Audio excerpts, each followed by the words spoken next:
Hi, my name's Austin Miller with Freedom Constructors and Austin Miller Custom Homes. So we're doing this piece, Austin, on the next generation builders. Are working with millennials and just the next phase of what homes could look like. Would Sure. you consider yourself a next generation builder? I would.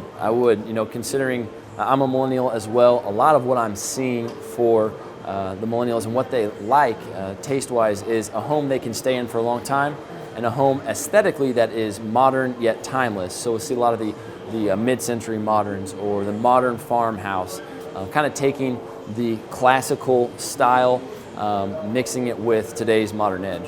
What makes this millennial style so different than years past of different homes? Well, millennials will find a lot of value in some of the extra things you do for the home. Like a lot of them always want to consider green building, or what we specialize in is universal design. So something that you can make your forever home and age in place and live there actually the entire rest of your life. So right now we're building, in the process of building 3 homes for 3 millennial couples, and 2 of them are incorporating universal design. So when they get to that age of 75, 80 years old, they don't have to worry about moving out. They can stay there actually forever. What do you think it takes to be a next generation builder? So honestly, the time's changing. It's not just the good old boy network anymore. It is innovation, cutting edge. How am I going to make my point of difference in the world? And continuing education, staying on top of market trends, and working with the next generation of homeowners. And that's what I pride myself on. So what are factors like social media, Pinterest in particular, how is it affecting how you build?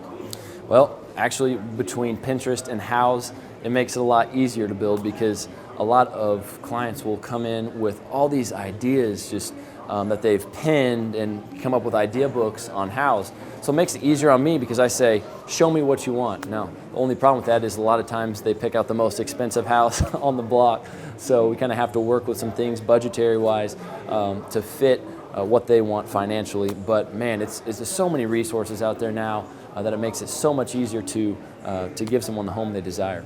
My name is Erica Lee Hendricks. I'm the owner of Erica Lee Design Studios as well as the lead designer. So we're doing this piece on next generation builders, and we start talking immediately about this thought. Can you real fast just tell me what you were saying about this gap in builders? So there's a huge gap in skilled tradesmen right now. When the recession hit, there was the younger people all got laid off or they couldn't find work, and so they moved to other industries, which has been a huge deficit for the industry as a whole. It's very difficult to find anyone from a tile setter, wallpaper person, a workroom that sews or does draperies. That makes it really hard for us in the industry as there's huge gaps. It has really affected us. So, you know, as I've talked to a lot of builders, there's a growing trend of becoming way more detailed with these homes. It's not anymore just about building a 3-bedroom, 2 house. It's the finish. It's way more upscale. So if we're having a lack of skilled tradespeople, does that really affect what you're allowed and able to do for the price? Absolutely. It has really driven up the cost of, let's say, just a wallpaper installer to tile setters, to interior designers, architects. There are so few of us, and especially even my age group. So it makes it really difficult to find those things for a good price. Now, there's been a growing trend of millennials, the older millennials, that are building their home, and it's been said that they're building homes that are for their life. They're not trying to get a stair step home, they're just building like their dream home. Have you seen that trend? Yeah, the millennials are finally just breaking into the industry as far as being new consumers of new homes. It's really neat because they bring a fresh approach to the way that I do business. They want a different look, they want more technology, they want things to function well, and they're not as concerned with building these mega houses, huge amounts of square footage. They're more interested in smaller spaces that function well for their family. So as a designer, is that more of a challenge or does that make it more fun? Well, I am technically on the edge of that cusp, and so it is easier for me because I get that.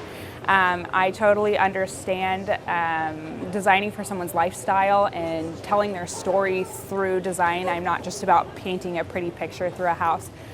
So it's easy for me, but I understand how there can be a differing opinion, and the way that we approach millennials is completely different than we approach the baby boomers as far as design and style.